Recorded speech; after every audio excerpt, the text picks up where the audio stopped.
Netflix animation has gone through a rough patch recently. Shows canceled, budgets cut, confidence lost. Despite having an amazing lineup of animated shows, Netflix animation is in a low period. However, that can change with the right show. Is Dead End Paranormal Park the next big hit? The first episode starts off in the midst of a giant chase, reenacting my exact reaction to mobile games that have an energy system in it. We have this young lady running away from an unknown threat here, and it plays out a lot of horror tropes that you may have seen before. A big empty house on a rainy night, stairs that turn into a giant ramp, a mirror room, any form of cardio, basically your foundation for anything scary. They build tension by never letting us see what is chasing this young woman, which I would imagine will give you tons of ideas with the show called Dead End Paranormal Park. However, the moment she feels safe is the moment she was in the most danger.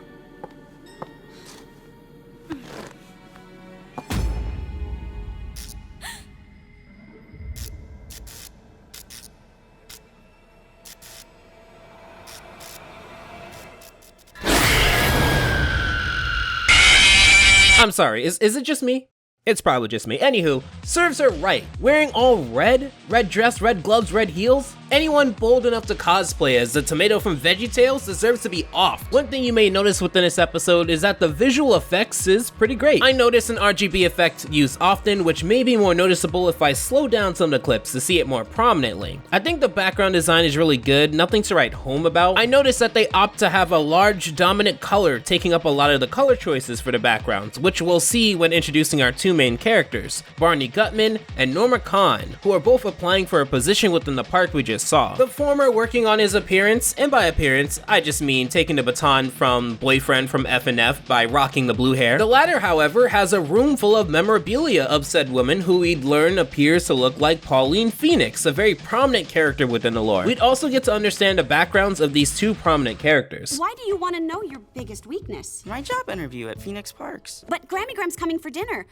I made cheeseless mac and cheese. Ugh, Mom, did you tell her I would be there? Oh, come on, sweetie. There's a lot she doesn't understand. She's not the only one. Now that should give you a little bit of a hint as to what Barney will be dealing with being trans. Was the hair a hint too? Can we say the hair was a hint? I feel like if Netflix can market this to me under its Representation Matters section, I can say that the hair was a pretty big hint. But to reiterate, Barney and his grandmother have a very sour relationship, which seems to be rooted in a disagreement in Barney's identity. I do like that we're progressing a bit in problems we want to show in animated media, as if I recall correctly, the show is to be marketed as a young adult show akin to like Infinity Train or something like that. And I would imagine that the LGBT community has more issues to deal with than romance. And in more than a few shows I've covered on this channel, it just seems to be romance, and romance between women primarily. Oh, my precious girl, going to her first job interview. Hi, Mom. Just checking you got your phone. With an accent like that, you can call me. Anywho, we would learn that Norma is raised in a very protective household, to put it nicely, which does reflect her actions later on in the episode. Although she shows herself to be completely detached from her mother's way of being overbearing and protective, she emulates that energy within the next few scenes here in a few ways. Take this scene when both Norma and Barney are on the bus to their job interview. You whiz in my bag again. I'm sending you right back home, young man. Maybe Mom was right. I should never go outside. Or at least I think that's what she was trying to say. You're the one talking to yourself, Norma. We literally live on the same street, same school. We're lab partners. I'm bad with faces. I would have given the show 1 billion stars if they threw hands on the bus. We learn more about their job interview. It takes place at Phoenix Park, where Pauline Phoenix serves as their spokeswoman, main figure of the park, and she comes across very confident, and I love her voice direction within the show. Within the introduction, there's a tiny blip of what looks to be a paranormal spirit that only Barney sees because Norma, right after being ready to fight a stranger, has her entire back turned to that stranger already. Good thing Barney isn't a creep, right? Okay, you can stop following me now, creep. I'm not following you, and I'm not a creep. I've got a job interview down here. Rare opening for the one perfect candidate. Well, good luck. Thanks! Wait! And I do want to preface something here. With 10 episodes, I don't expect their dynamic here to be iconic, but I wasn't exactly pulled into it in the first episode in the way that with Primal, for example, another show I've been watching recently, Spear and Fang, they're just engaging off the first half of the episode, or Hilda and Twig, the first episode, I loved them a lot, or even in a Proud Family, where even though I wasn't too crazy on the first episode and I covered it on this channel, I did enjoy the dynamic between Penny and her friends. Here it just seems kind of plain. And I'm not even really speaking about the first half of the episode, but really the entire episode. I'm assuming that it gets better later on, but for this first episode, it just seemed kind of mid. And like I mentioned before, they use this choice of heavily adjusting the tone of the background to match the main color choice. In this case, a dark orange to represent evening, I'm assuming. And thirdly, Norma is right. Barney is following Norma, because why else did he walk faster to be at the same pace as her? Okay, you ready, boy? Torpedo!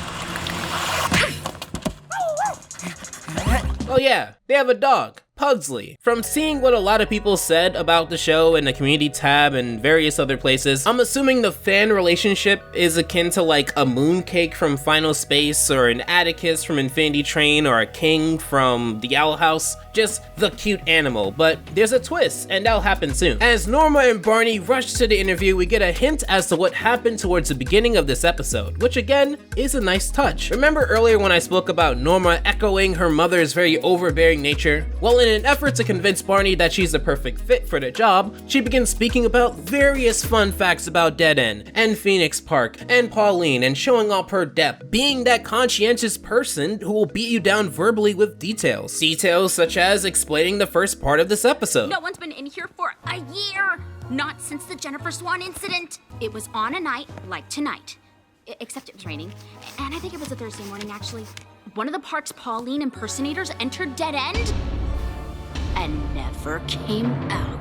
And as she's going over all of these details within the park, we get to see how supernatural the park gets. Slowly things come alive, and we see the debut of a major character, Courtney. Actually really enjoyed Courtney's design a lot. The double set of horns, one tiny, one huge, her teeth, her gremlin-esque movement style, it's all super cool. They also show how this House of Horrors has furniture that may not be what it seems, like a chair that doubles over as a ride, let's put it that way, and it takes your photo. Courtney also implies that it isn't them that's important, but the fact that they have young bodies, which again, for a show named Dead End Paranormal Park, that is to be expected. Now, I don't know about you, but when two candidates apply for a job and I have to pick between the overqualified do-gooder and the one with the blue hair, I'd have to think about it a little bit.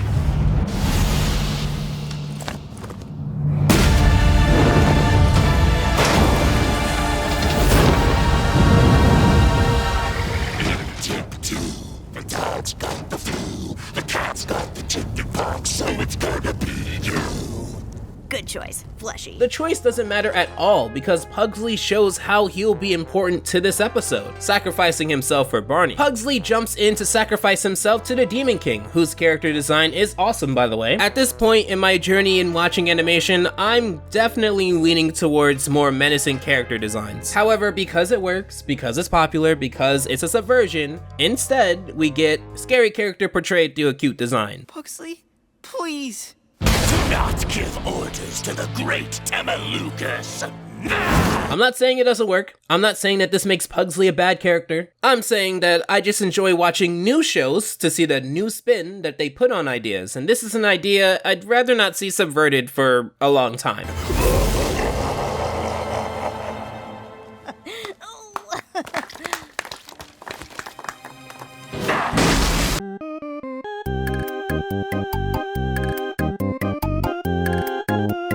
No flash photography. Now listen, I might be years and years attached from high school, but in the literary world, we call that foreshadowing. An interesting part that they build on here is that the main reason Courtney is so chummy with the Demon King and so supportive in his endeavor to get a new body is that there was a deal that if this happened, Courtney would be able to go back home. Because evil, this doesn't happen, and seeing her dejected look, it gives her a bit of sympathy. And of the characters within this first episode, I was the most invested in Courtney. And despite some friction, Norma and Barney ultimately decide to try to rescue Pugsley from Tamaluka, the demon! It is a hard name to pronounce, especially when you're recording at night, which is why I've been calling him the Demon King. You know, your body was my first choice.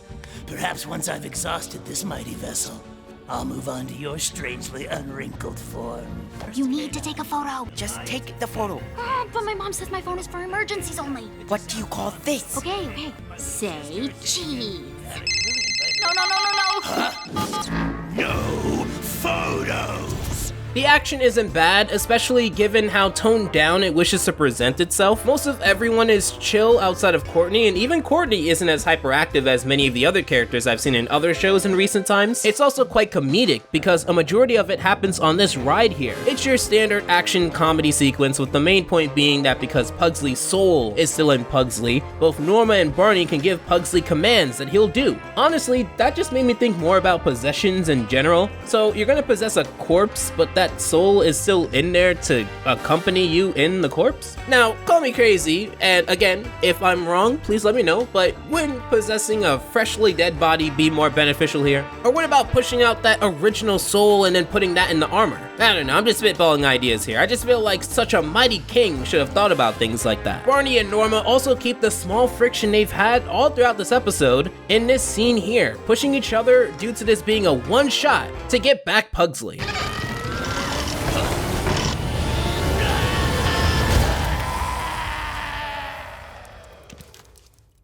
Pugsley?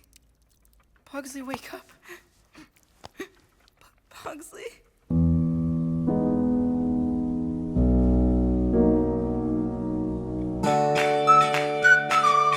Oh my god, come on, shows like this aren't killing dogs. Let's be completely honest here, the target demographic would have quit on the show if the dog died. The episode does a fantastic job building up this moment, showing that capturing the paranormal can be as easy as the click of a camera button. Although saddened to hear that she'll be spending more time banished from her family, Courtney offers Norma and Barney jobs who are rightfully burned from the occasion. Barney ends up reacting to all of this, and I have more than a few comments about it. I tend to scare away most security guards. Put these on and you'll blend right in.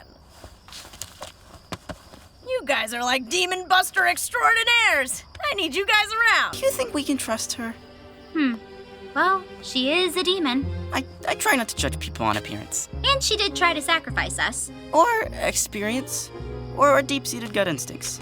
I get the sentiment, but I'm just so put off by the blatant naivety here. Like, it's just so on the nose that it wants you to understand that Barney is this nice and sweet guy, and trust me, he went to go rescue his dog who peed on the carpet of his job interview. I know he's a nice guy. I don't need to be spelled out in big, neon, bold letters that he's also gonna be naive to the point of being taken advantage of as well. This is a young adult show, so I'd prefer if it took some liberties in letting the audience deduce what characters are without laying everything out so blatantly. It reminds me of what put a lot of people off about that first season of Steven Universe. The episode makes a full circle back, showing Courtney speaking to the recently captured Demon King, with a tiny part of him missing, and we'll see why in a second, but also showing how Norma's mother is excited to hear that Norma has a job, and Barney decides to stay at his newly applied for job, preferring to not be around his grandmother after the events of his recently announced identity.